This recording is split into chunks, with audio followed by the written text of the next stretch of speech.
તો હાલમાં એક મહત્વના સમાચાર મળી રહ્યા છે સુરતથી।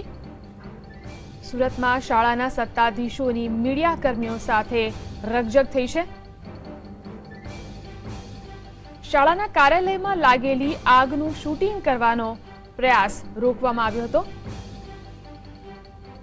તો આચાર્યના કાર્યાલયમાં આગ લાગી હતી। તો સુરતની આ ઘટના છે। આ વિશે વધુ માહિતી માટે વાત કરીએ અમારા સંવાદદાતા આઝમ સાલે સાથે। જી આઝમ, જણાવો કે શું હતી આખી ઘટના?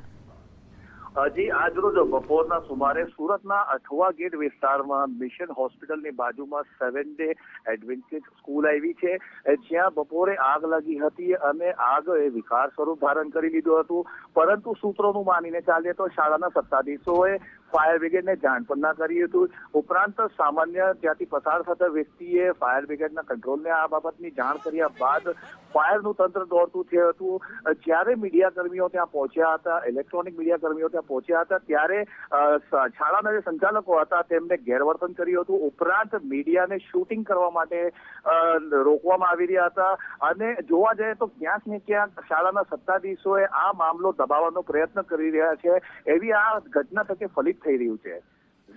જી આઝમ, કોઈ કારણ જાણવા મળ્યું છે કે કેમ એ લોકો મીડિયા કર્મીઓને રોકતા હતા?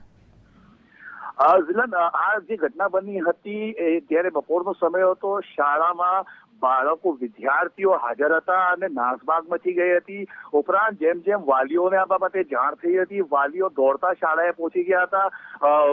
નજરે અને દ્રશ્યમાં દેખાય છે બાળકો રડી રહ્યા હતા। શાળાના જે શિક્ષકો હતા તેમના મોઢા ઉપર ભય દેખાઈ રહ્યો હતો અને સમગ્ર મામલો બહાર ના આવે અને કેવી રીતે દબાવવામાં આવે તેના માટે ખાસ કરીને મીડિયાને રોકવાનો પ્રયત્ન કરવામાં આવી રહ્યો હતો। ઝિલન જી, વાલીઓ તરફથી કોઈ પ્રતિક્રિયા મળી હતી?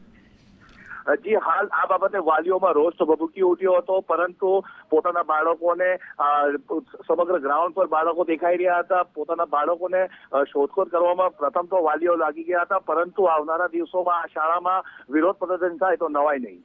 ઝિલન જી આઝમ, આભાર જાણકારી આપવા માટે। તો સુરતની આ ઘટના છે। સુરતની એક શાળામાં આચાર્યના કાર્યાલયમાં આગ લાગી હતી।